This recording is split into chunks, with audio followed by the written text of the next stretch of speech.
we have the inner court, we have the outer court, and then we have the outer courtyard. And so I try to keep people in the places where they have permission.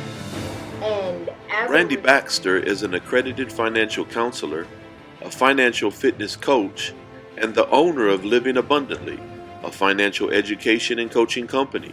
She partners with families who are ready to live an abundant financial life. She is the creator of the Three Little Divas and co-founder of Black Girl Financial Magic. As a financial coach and educator, Brandy has witnessed families realize their financial dreams of saving for vacation, purchasing homes, paying off debts, and deliverance from paycheck to paycheck lifestyles. Along with being a financial trainer, Brandy has served as an Air Force veteran. She is a dynamic speaker and executive coach. Well, today on Becoming Disciplined, we interview Brandy Baxter. For our listeners, I don't invite anyone on this show who is not disciplined in at least one of the following areas: spirituality, mental discipline, physical discipline, emotional discipline, financial discipline, time management, home organization, and data organization. I have personally seen Brandy's discipline exemplified in several areas. But before we talk about the issue of discipline, and before we tell you the end of Brandy's story or the middle of Brandy's story, let's try to understand your context, Brandy. Context is everything. Where did you grow up, Brandy?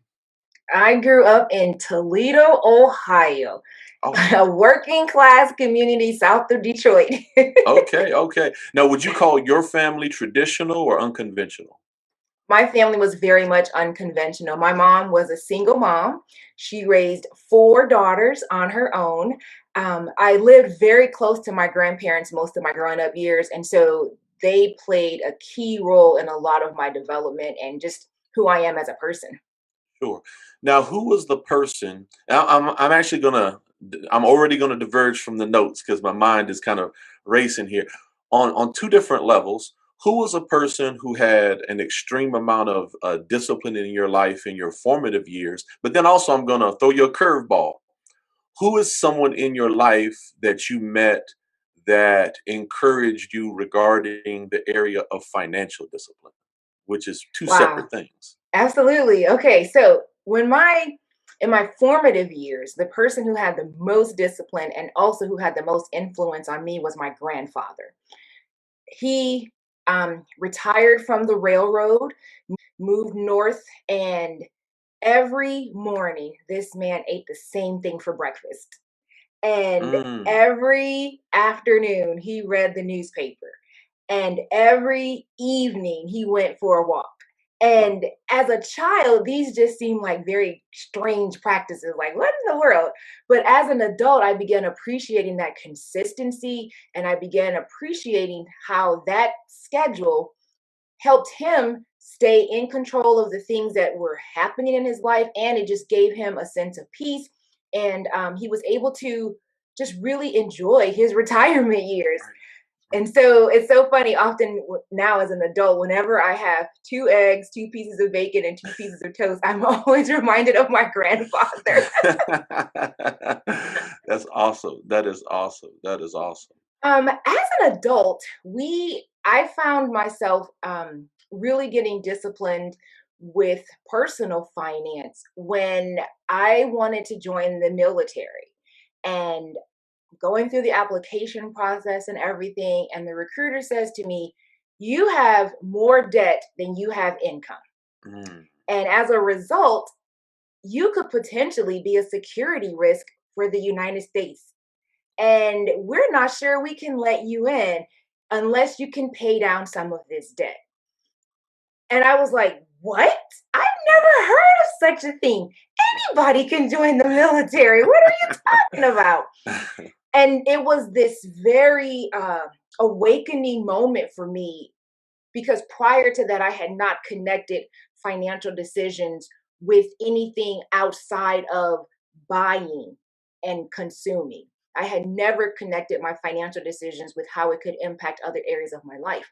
And so at that moment, I remember calling my grandmother and saying, they won't let me in. I need $500 to pay down some debt. Can you help me? And my grandmother was so gracious. She said, I'll sleep on it. Wow. And Wow. so for 24 hours, I wasn't sure. I had already quit my job. I had already moved out of my apartment. Like going to the military was my plan.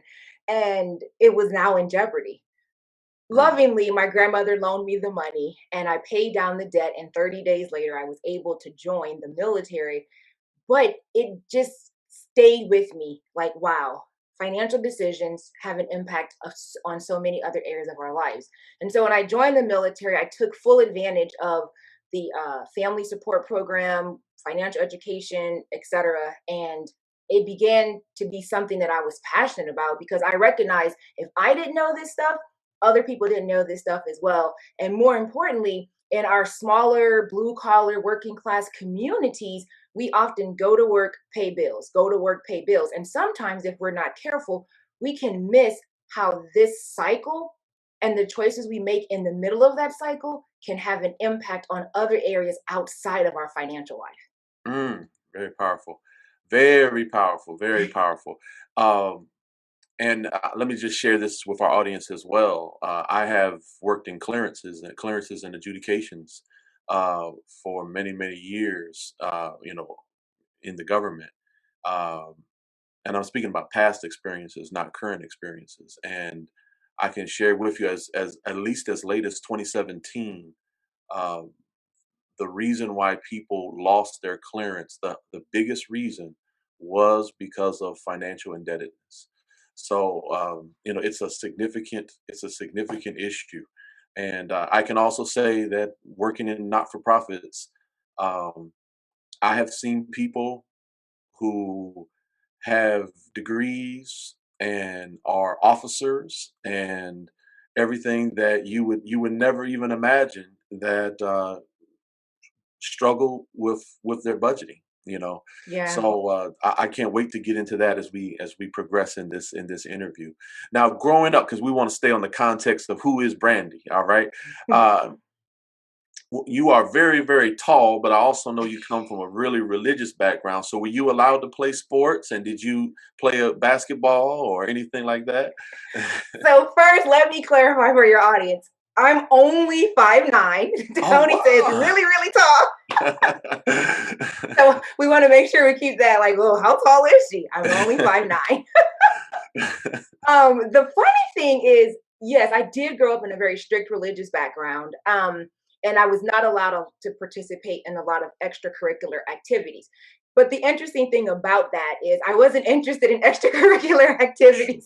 Sure, sure. Growing up, I was very much an academic. So I did not miss out a lot not playing sports. However, now as an adult, having kiddos, I totally see the value in playing sports and the team building and the group dynamics. But for me, playing sports was not the thing. I was all day academic, and it was almost like a personal challenge to see if I could beat myself. Like I know that's so nerdy, but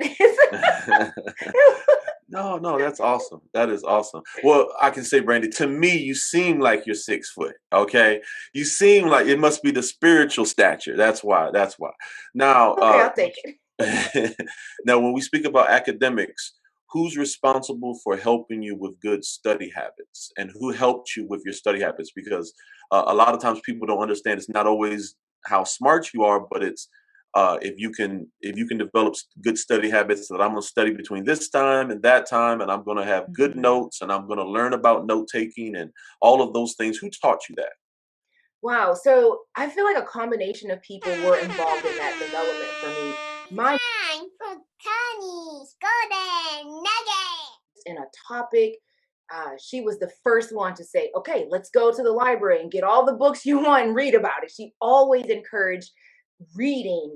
And my mom also had a very interesting communication style in that she, before it was cool, she would ask a ton of questions.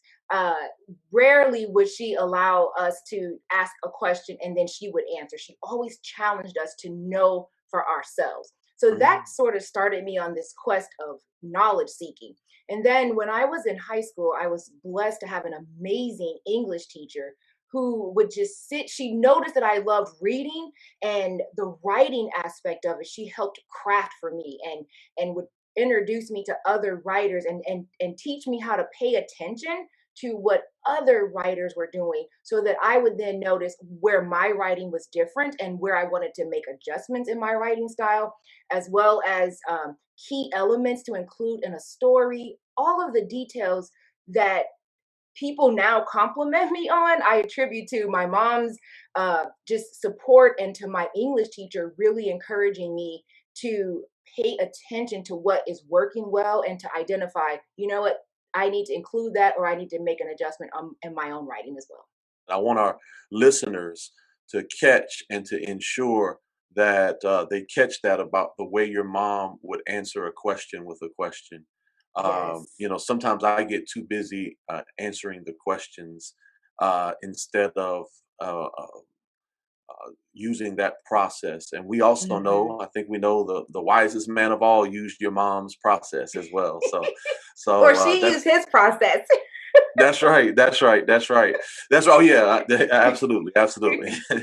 So definitely, we need to highlight that because that is something that I am going to take away as a father. Now, let me explain the context of this question. I asked this of all our listeners and all of our people who come to interview, all of our guests, uh, because this is a cornerstone of discipline, and and some of our guests are not good sleepers at all, and they're still very disciplined. But it is a cornerstone according to the studies of some of being able to obtain discipline. So let me ask you a question, Miss Brandy. Are you a good sleeper? And if you are, when and where did you develop your current sleep habits? So unfortunately, I am not a good sleeper. Okay. And let me clarify that. I sleep for 8 hours.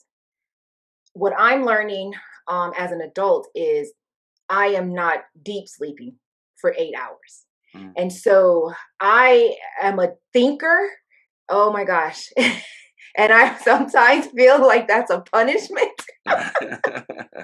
So so I am asleep.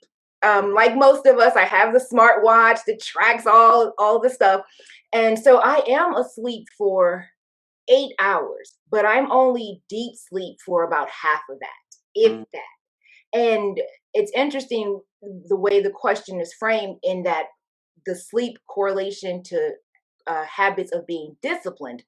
I can tell when I'm off my schedule because I don't even get my 8 hours of sleep, let alone deep sleep. So, what that means is my brain is not recharging, my body is not recharging, and I'm not able to perform at peak performance. So, I wake up the next day and it's a snowball effect. And so, what I've had to do is a hard stop on all activity. Like, literally, if I feel that I'm off schedule, I will stop and whatever that day, I'm going to bed an hour early so that I can get myself back on schedule. So, yeah, unfortunately, I'm not a good sleeper, but I recognize how that pattern influences me throughout the rest of the day. But yeah, I blame the military on that one because they teach us to just go, go, go, go, go. And unfortunately, I feel like some of that is still with me, just like accomplish the mission, charge hard, and keep it moving. That you learn to adapt without having the adequate amount of sleep. Not that that it's a is good thing.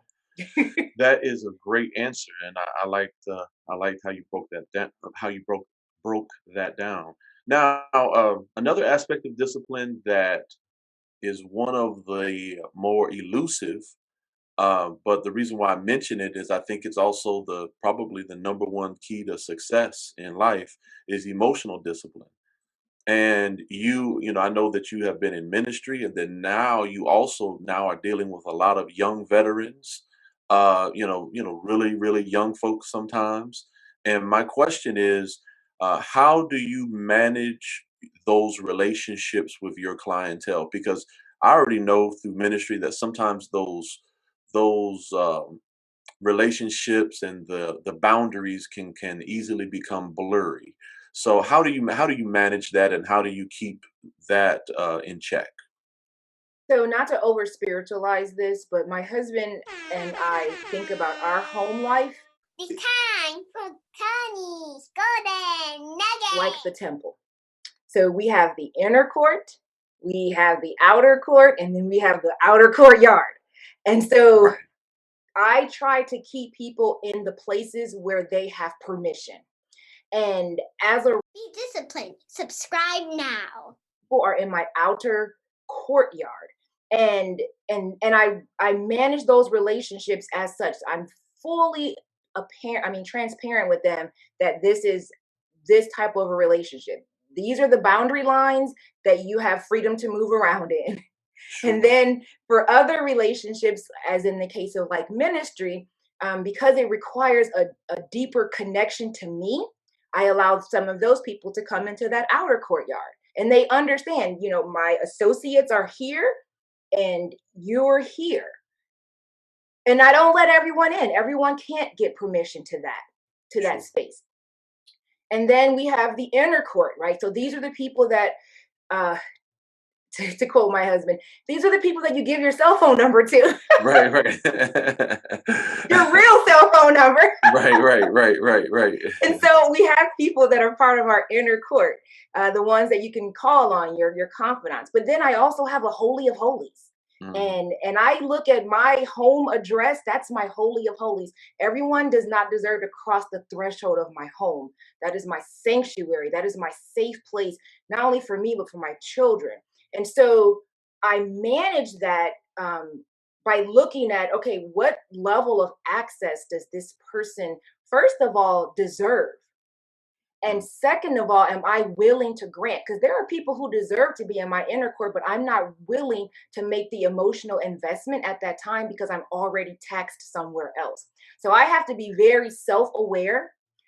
Emotional intelligence is something that I've been studying a lot for the past few years. And so that the more I understand me, the better I can understand other people. And I recognize that when I allow someone to get closer than they either deserve to be or I have given the permission for them to be, it creates tension.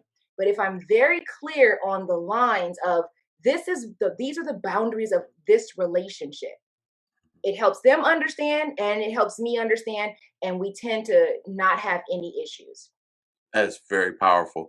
I will try to remember, well, at least the first 3 times I will credit you when I'm speaking, when I use that analogy, but then, the Baptist tradition, after 3 times, I'm just gonna claim it for myself, okay? So so in the early speeches, you will find me crediting Brandy for that wonderful analogy. That's probably the best analogy, and I listen to a lot of self-help, I listen to a lot of stuff on emotional discipline.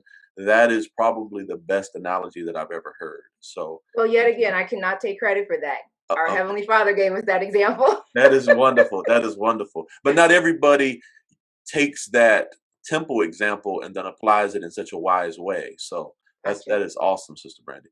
All right. So now in becoming disciplined, we examine discipline or organizational discipline in the following areas: spirituality, mental, physical, emotional, finance, time organization, home organization, data organization.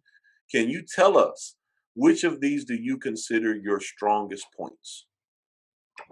Wow. Um, I think my strongest point is in the discipline of my home. Like I shared in the earlier example, I don't allow everyone in. In fact, I had some associates come over for a project that we did at my house because of COVID, and we were outside. And one of the girls said, "I've known you 3 years, and this is the first time I've been to your That's house." And good. so, That's good. and so, in managing our home, just the discipline of everyone knows where they need to be, what they need to do. My children are now 9 and 10, and so I've increased their level of responsibility because I Mm, need them to have a vested interest in the success of our home. It's not about academic success. It's not about professional success. This is our sanctuary, and so everyone has to have an invested interest in that. And how I kind of keep the house organized is so crazy.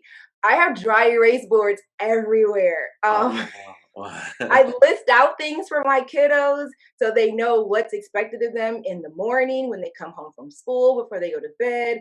I have a calendar that I will print for them because they like to do that whole competition. It's not my turn, it's your turn. And so I Mhm. put a calendar together: who washes the dishes, who sweeps the floor, who takes the trash out this week, who takes the trash out the next week. Just all of those things to try to keep organized.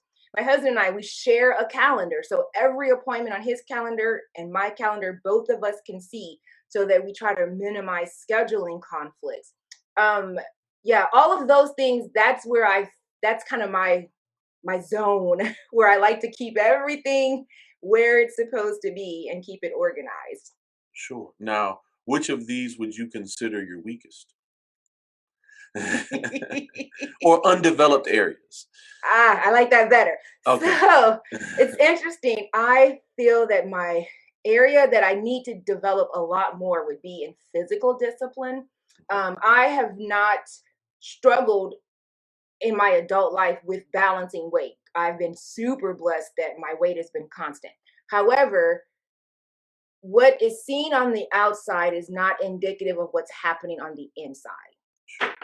And so as a result, in COVID, I have experienced some extreme anemia. Mm, And as my doctor was explaining it, she was like, "Well, you need to put more of this in your body and more of that in your body."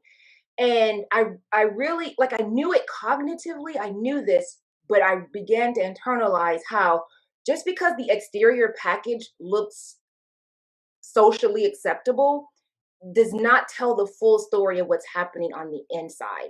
And so I want to be more disciplined in how I care for myself from the inside out, not mm, so much about what other people can see, oh, this, that, and the other, but really just having the confidence to know that I am caring well for myself inside out.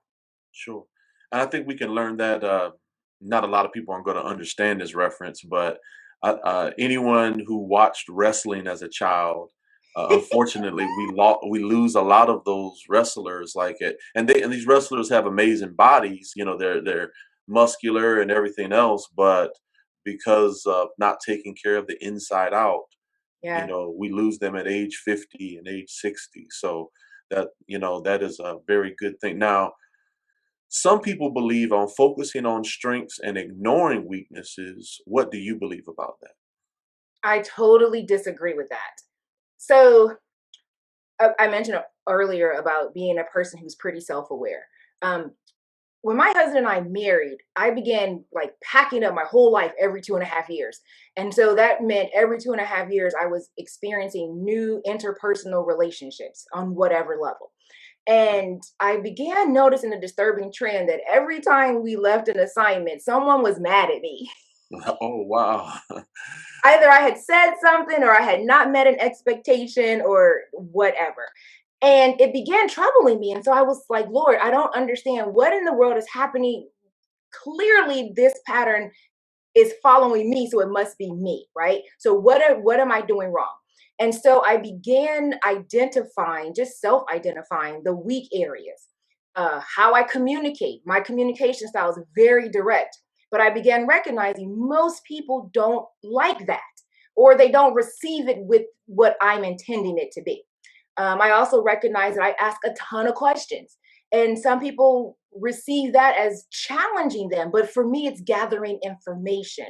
And so, as I began identifying these areas of conflict between me and other people, I recognize not necessarily weakness as in a flaw, but weakness as in my self awareness in that area was weak.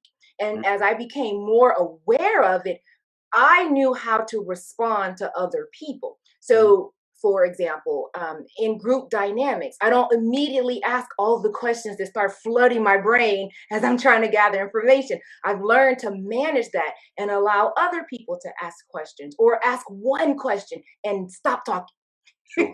Sure, sure, sure. And so just learning more and more of me and understanding okay, these are the areas where people are experiencing tension in how they interact with me. What can I learn about that? And then what can I do about that? And so I feel that if I focused only on my strengths, then I would continue charging ahead. I would continue asking great questions. I would continue, doing all of the talking, and then I would miss out on what other people had to offer if I only focused on my strengths. But by spending some time exploring my weak areas or the areas that were causing tension with other people, I learned a ton about me, but I also got to experience so much more from the people I had conversations with. I remember you asking questions. I always found it refreshing. Okay. So I always found it refreshing. I was like, man, why don't more people do that? But we have our little societal norms, unfortunately, and that's very profound what you just shared. Now, you also wrote an awesome book entitled "Reach Your Money Goals in 3 Steps." Yes. And my question is, if you could first of all tell us about the book, and then also what is your advice for aspiring authors? Certainly. So hang on a second. All right, go Woohoo! ahead. Got my little book here. Amen. That is awesome. And we're going to put that at the end of the video as well. Perfect.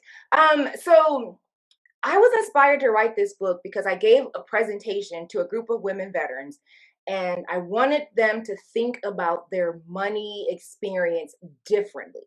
And so my children and I had recently gone to a play of The Three Little Pigs. And so that Mm, was fresh on my mind. And so as I'm writing this presentation, I was like, what are three money personalities that we as women tend to have?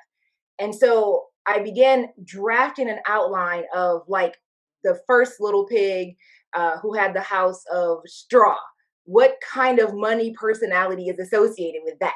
And then the one who had the house of wood. What kind of money personality would be associated with that? So that first one, house of straw, there's no care about saving. I'm gonna do what I want to do. The one who has the house of wood, it's like, okay, I know what I should do. I should build a solid place of residence, but life happens and things happen, and so it's not a stable foundation. And mm. then there's the piggy who built the house out of bricks, which is a stable foundation. So what money personality traits are associated with that? And that's the person who knows what their future goal is, and they put a plan in place to accomplish it, and they allow room for mistakes and all of these things. And so the premise of the book is to teach the reader, one, to identify your money personality, but then two, to give you a step by step outline of how you can become more like the personality you want to be. I never tell you what personality to be, but you will identify, I want to have more stability. So, how do I make those steps to get there? What advice do you have for aspiring authors? What would you, if someone's going to start writing their book? We have a lot of motivational speakers that watch this podcast already, Sure. and we know that for people who are motivational speaking or people who are getting into the speaking industry, you need a book, you need product to move. Okay, so what advice do you give to that person who is starting to write their book today? So, I would tell them to find something that they love to talk about and grab a recorder on their phone and just talk first. Okay. Because honestly, my book, I didn't approach it as a book.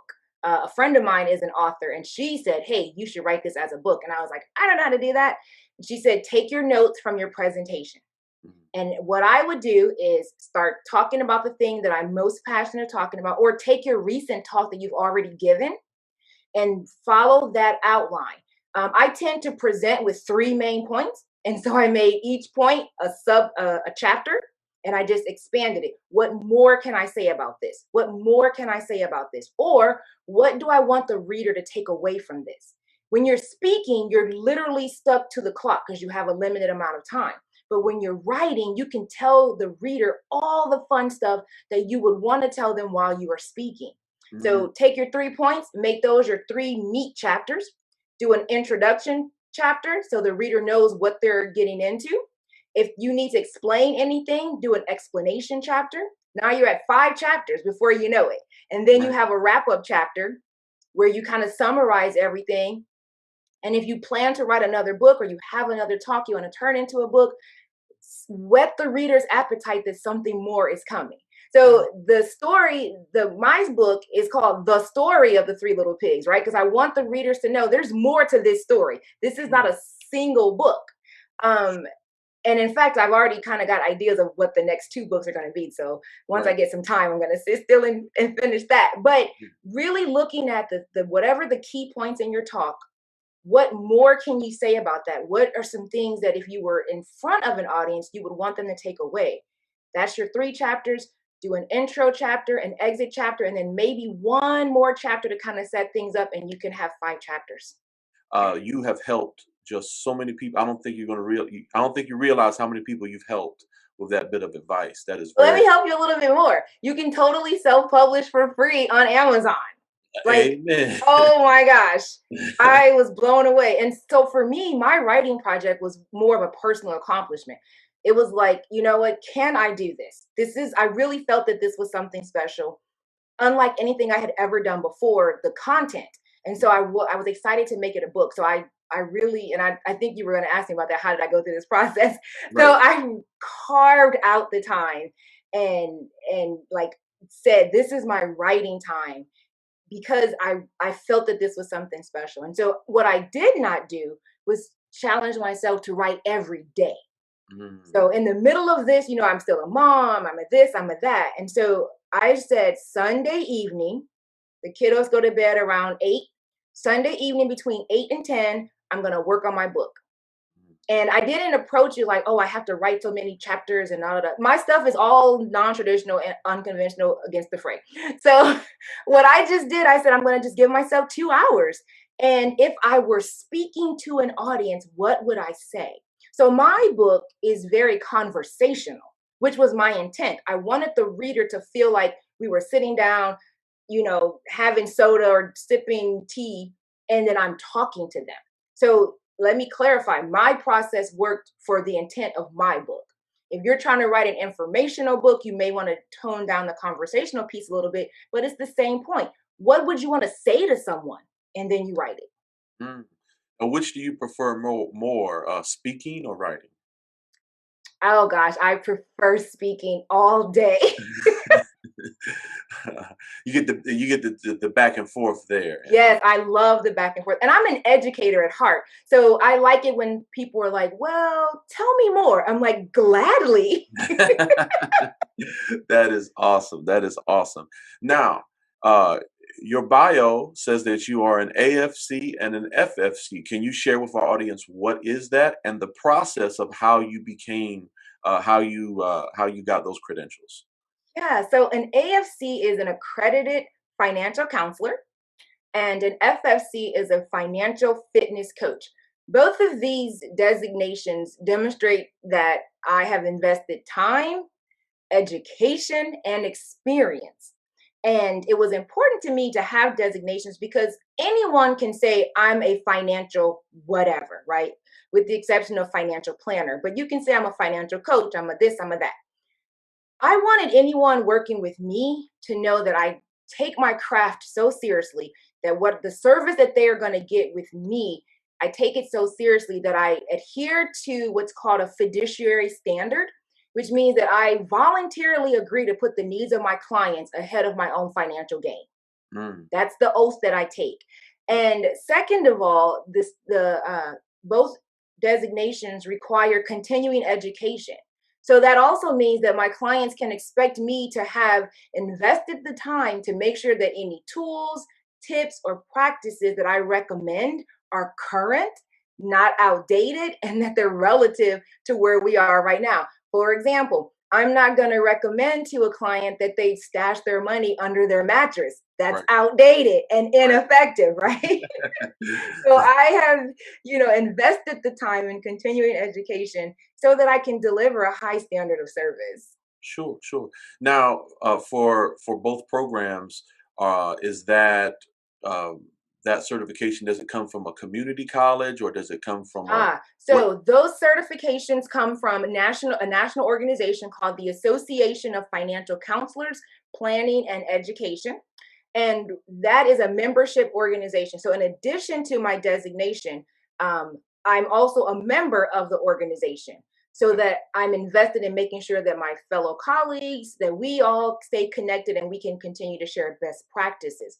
The FFC is owned by Sage Financial Services, which is a partner with AFC.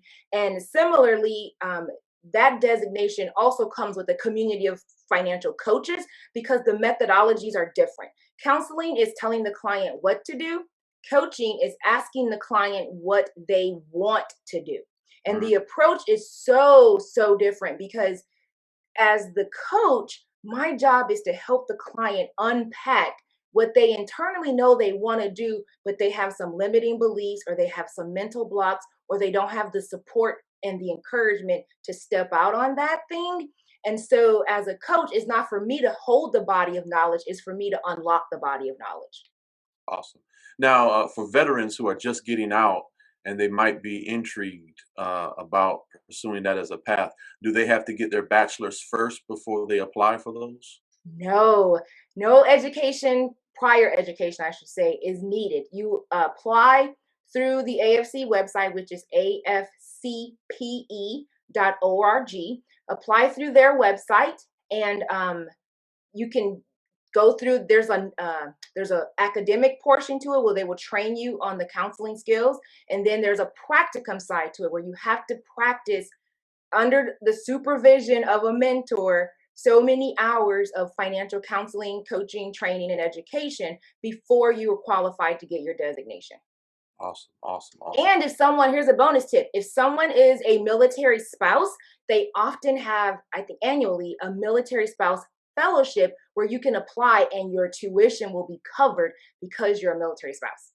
Mm, that is intriguing. Now, how long did it take you to get those accreditations? Around how much time? Well, I had to start from zero because I didn't have any hours in finance, so it took me about a year and a half.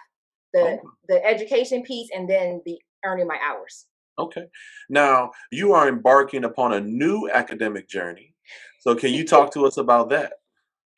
So it's not quite new. I'm actually coming toward the end of this journey. Oh, Woohoo! For the awesome, awesome. past 2 years, I have been enrolled at Regent in a doctoral program where I'm studying strategic foresight. And in fact, in about 3 weeks, I'll be wrapping up my final classes. And then in January, I'll start my writing project. So I'll be in the deep research and writing stage, which is my favorite part. But so, and I know you're probably like, what in the world is that? So, strategic foresight is a process where generally corporations, companies, leaders will use different tools to plan for the future of their businesses and their organizations. Mm, Typically beyond your 5 to 10 year plan, but we're looking at 10, 20, 30 years into the future. They develop scenarios, and based on these scenarios, they plan today how they could respond if something were to happen in line with each scenario. mm. So, as I felt called to go back to school, I was like, Lord, what in the world am I going to study? Why are you even sending me to school? I've got two little kids. I don't have the time. What in the world? But as I began learning about strategic foresight, there was this moment of aha where the Holy Spirit told me these same tools that businesses, companies, corporations, etc., that they're using to plan for the future of their companies, you have a unique opportunity to bring these tools to the personal finance community so that everyday families can rethink how they approach their money and their savings goals.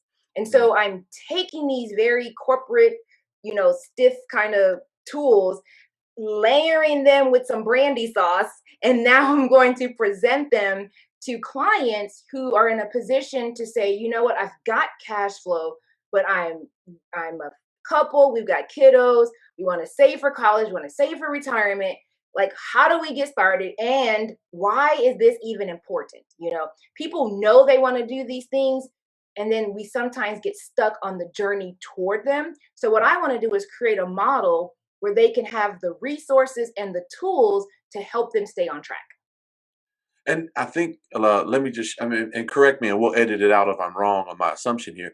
But so someone who doesn't have that strategic planning or that strategic foresight, and they're giving someone financial advice, and the person has a career that for instance, with your new education, you're learning. I'm sure. Well, I'm not sure. Let me find out. Let me not assume. But there are some jobs that are going to be eliminated by AI.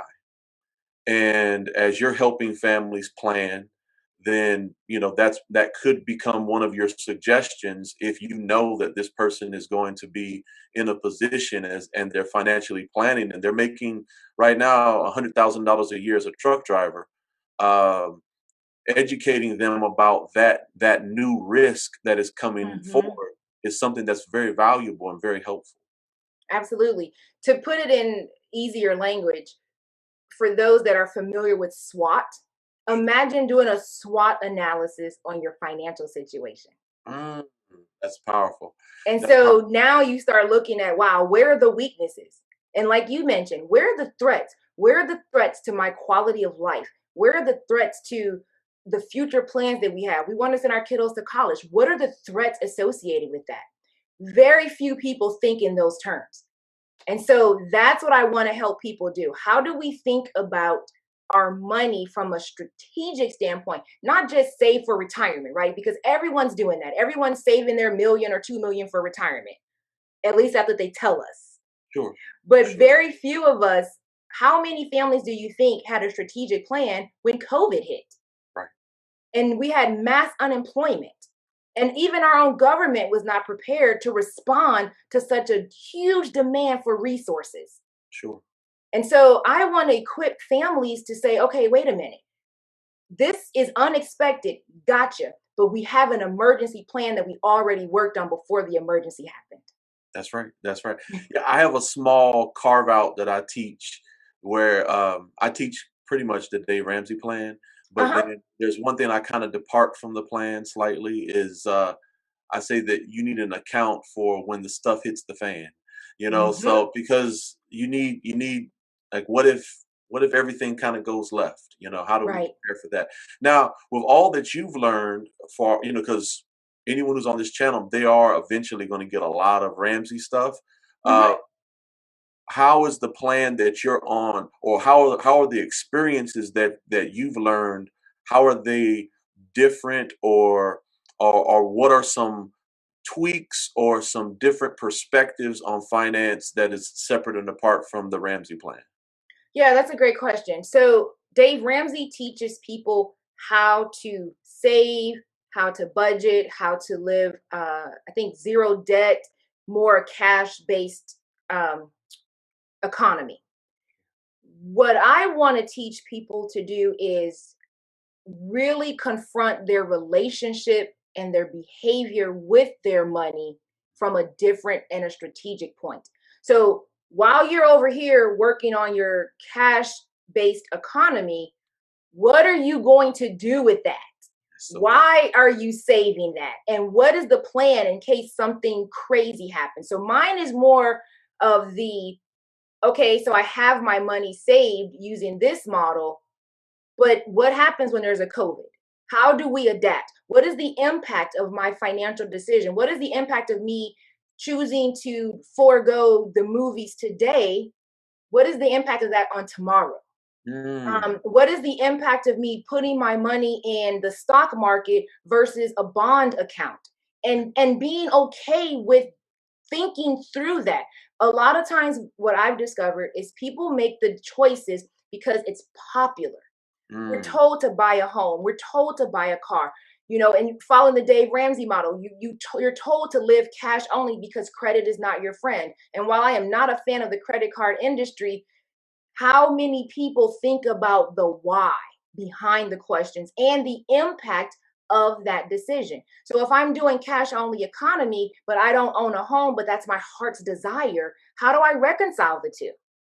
sure. And so, what I want clients to do is start thinking about okay, these are my financial decisions. What's the impact of that? And how do I prepare for future impact that I can't even begin to imagine right now? Mm, that is so good. That is so good. I can't wait to check out your model and delve deeper into that. Matter of fact, I may bother you and try to get a part two that just hyper focuses on your financial plan. Just to share that because I don't want our folks to be focused on just one method. Gotcha. I have a lot of friends within the Ramsey network. Uh-huh. So for the short term, but I want a different perspective. And I just gave a speech about emotional discipline, and there's no sense in having a budget if you've not addressed the psychology of it. So Exactly. it's just amazing how that all comes together. Now, Absolutely. what advice do you have for people who are seeking discipline? And let me do this as a two-parter. What book outside of the Bible do you recommend that helps you on your So this is going to sound so crazy. path? The book that really sort of helped me get more organized than ever was Who Moved My Cheese? Okay, no, no, that doesn't sound crazy at all. And Classic. it is a classic, but it's like such a cliche. I'm like, I don't want to go with the cliche answer, but it really did. It helped me to not get emotionally attached to the things that didn't matter. Mm, that's powerful. And that's for me where I'm allowed the room to be more disciplined. If Sure. I'm not emotionally attached to it, then I'm not losing sleep over it. I'm not losing time over it. Um, Perfect example. I support lots of nonprofits, and I was at a nonprofit meeting the other day, and we were having like conflict, but it was healthy conflict. And I heard myself say, whatever you decide is fine. I'm not emotionally attached to my opinion.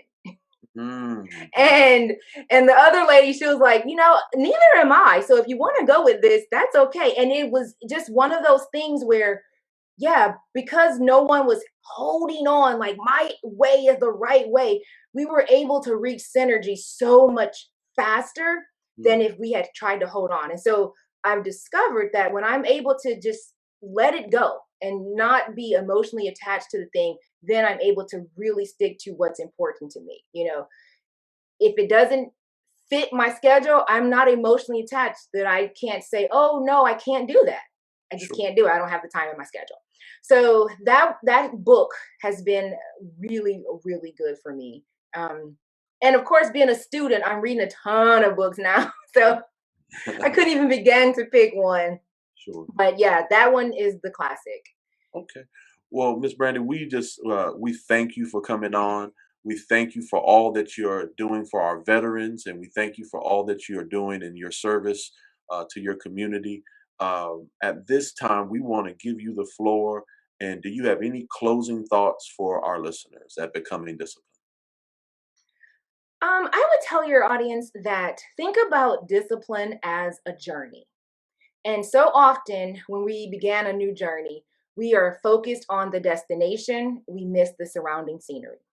And in my personal life, I've learned to slow down, enjoy the rest stops, whatever they may be, and look out the window, not just the window in front of me, but the window to the left and the window to the right. So on your journey to becoming disciplined, don't ignore the scenery. That is beautiful. That is a great way to end this podcast. And thank you again, Brandy. We were so blessed by Brandy Baxter and all of the wisdom that she shared. If you don't have a budget, if you don't have a plan, if you do not have your financial house in order, please don't wait. Contact Brandy, connect with her, so that you can love not just who you are today, so that you can love who you were created to be. Thank you once again for tuning in to Becoming Disciplined.